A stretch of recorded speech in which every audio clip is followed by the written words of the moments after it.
1966–1970. American roles and creating Jeet Kune Do.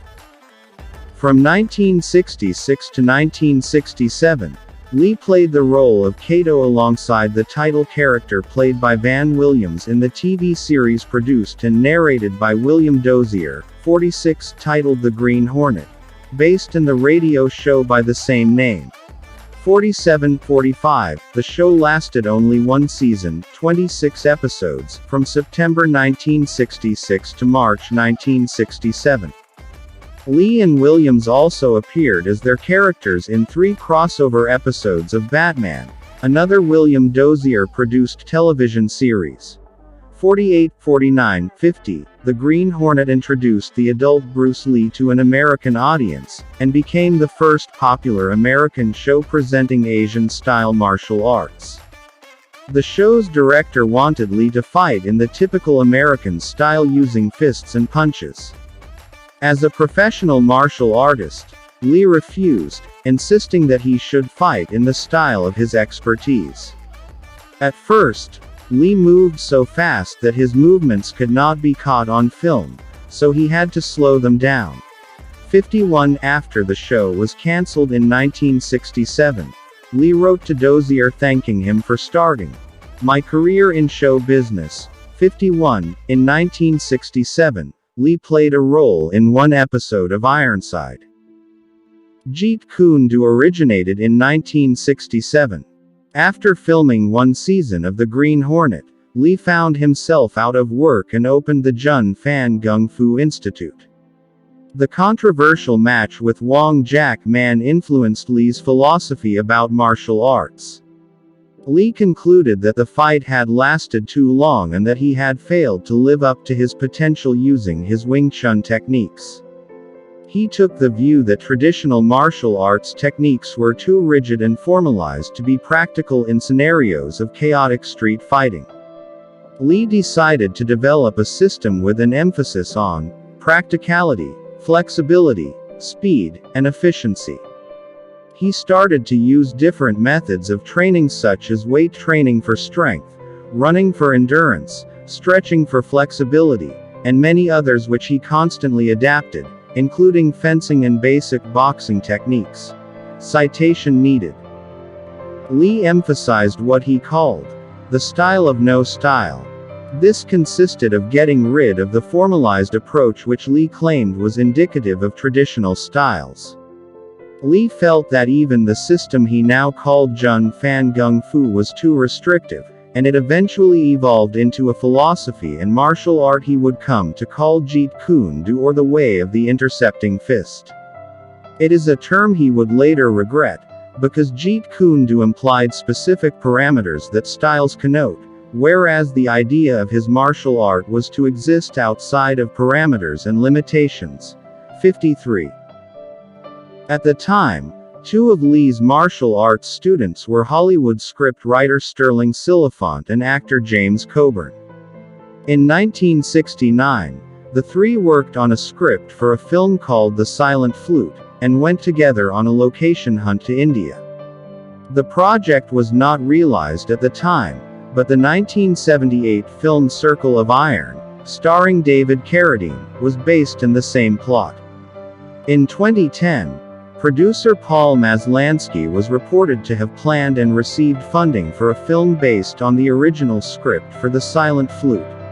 54 In 1969, Lee made a brief appearance in the Silliphant-penned film Marlowe, where he played a hoodlum hired to intimidate private detective Philip Marlowe, played by James Garner, who uses his martial arts abilities to commit acts of vandalization to intimidate Marlowe.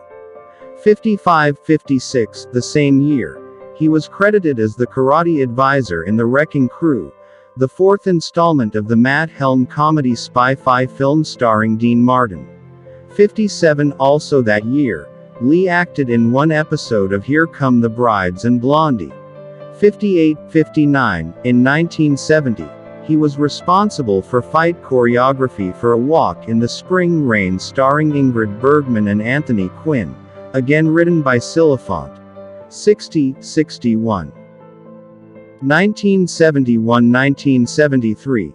Hong Kong films and Hollywood breakthrough. In 1971, Lee appeared in 4 episodes of the television series Longstreet, written by Silifant. Lee played Lee Sung, the martial arts instructor of the title character Mike Longstreet, played by James Franciscus, and important aspects of his martial arts philosophy were written into the script. 62-63, according to statements made by Lee, and also by Linda Lee Cadwell after Lee's death. In 1971, Lee pitched a television series of his own tentatively titled The Warrior, discussions of which were also confirmed by Warner Brothers. During a December 9, 1971, television interview on The Pierre Berton Show, Lee stated that both Paramount and Warner Brothers wanted him to be in a modernized type of a thing, and that they think the Western idea is out, whereas I want to do the Western. 64, according to Cadwell. However, Lee's concept was retooled and renamed Kung Fu, but Warner Brothers gave Lee no credit. 65, Warner Brothers states that they had for some time been developing an identical concept. 66, created by 2 writers and producers, Ed Spielman and Howard Friedlander in 1969.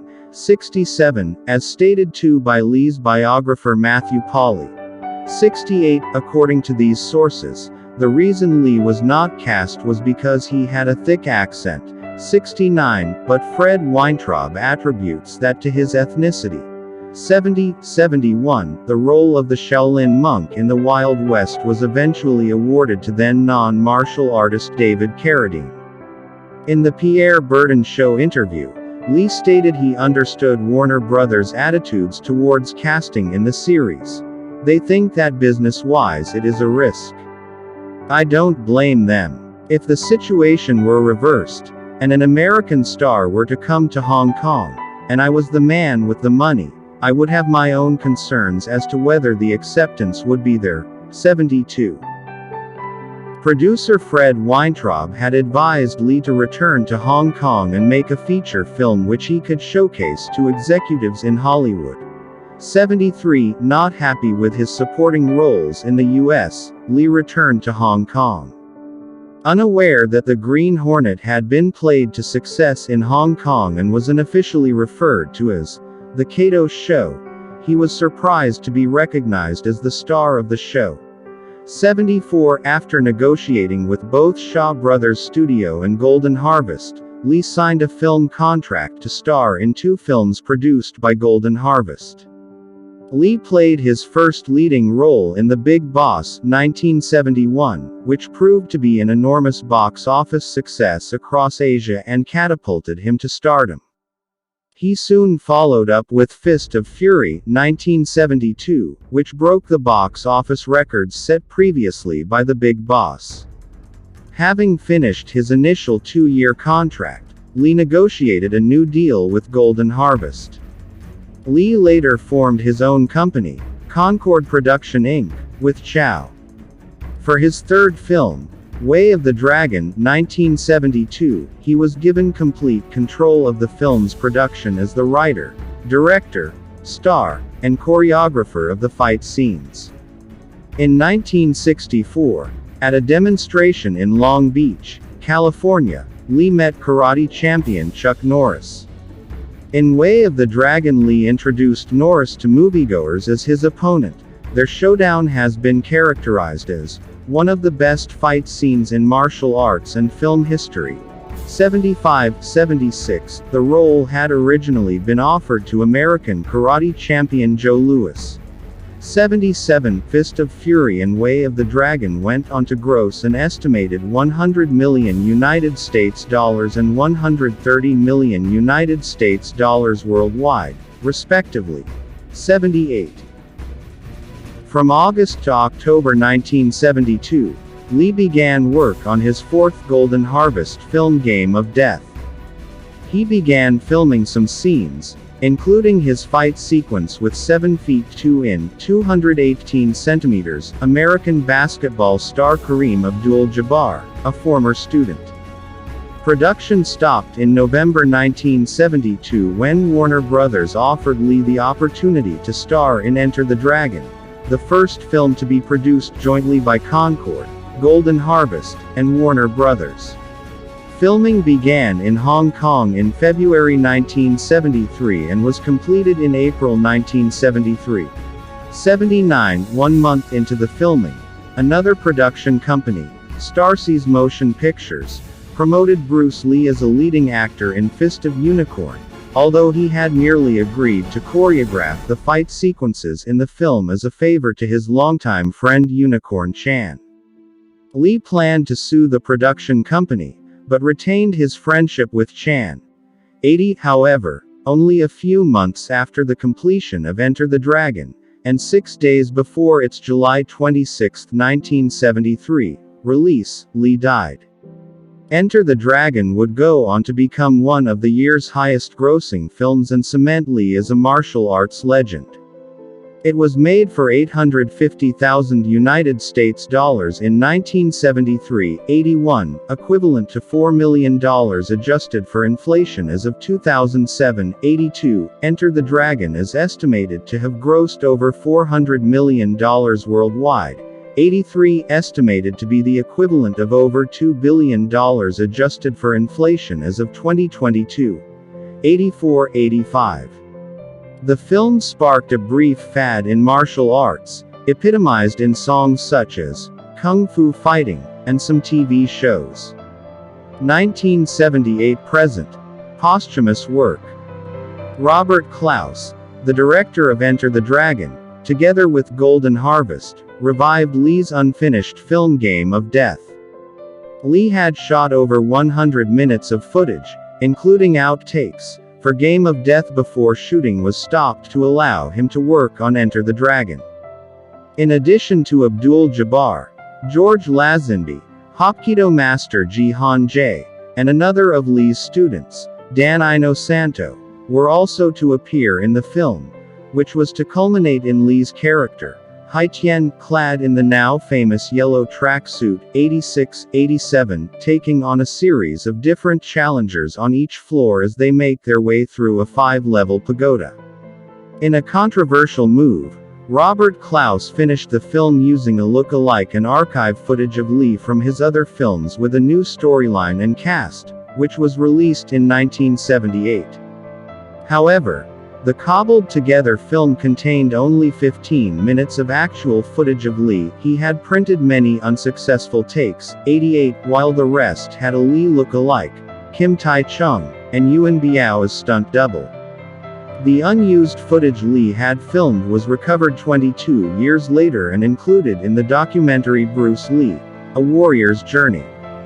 Apart from Game of Death, other future film projects were planned to feature Lee at the time. In 1972, after the success of The Big Boss and Fist of Fury, a third film was planned by Raymond Chow at Golden Harvest to be directed by Lo Wei, titled Yellow-Faced Tiger.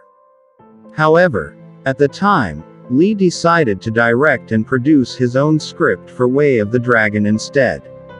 Although Lee had formed a production company with Raymond Chow, a period film was also planned from September-November 1973 with the competing Shaw Brothers studio, to be directed by either Chor Yuen or Cheng Kong, and written by Yi Kong and Chong Che, titled The Seven Sons of the Jade Dragon. 89. In 2015, Perfect Storm Entertainment and Bruce Lee's daughter, Shannon Lee, announced that the series The Warrior would be produced and would air on the Cinemax, and filmmaker Justin Lin was chosen to direct the series. 90. Production began on October 22, 2017, in Cape Town, South Africa. The first season will contain 10 episodes. 91. In April 2019, Cinemax renewed the series for a second season. 92. On March 25, 2021, it was announced that producer Jason Cothery had acquired the rights to The Silent of Flute, to become a miniseries, which would have John Fusco as a screenwriter and executive producer. 93. Unproduced works. Lee had also worked on several scripts himself. A tape containing a recording of Lee narrating the basic storyline to a film tentatively titled Southern Fist, Northern Leg exists, showing some similarities with the canned script for The Silent Flute, Circle of Iron, 94. Another script had the title Green Bamboo Warrior. Set in San Francisco. Planned to co-star Bolo Young and to be produced by Andrew Vina. 80 photoshoot costume tests were also organized for some of these planned film projects. Thank you for watching. Hopefully it's useful. Don't forget to like, comment, share and subscribe. See you in the next video.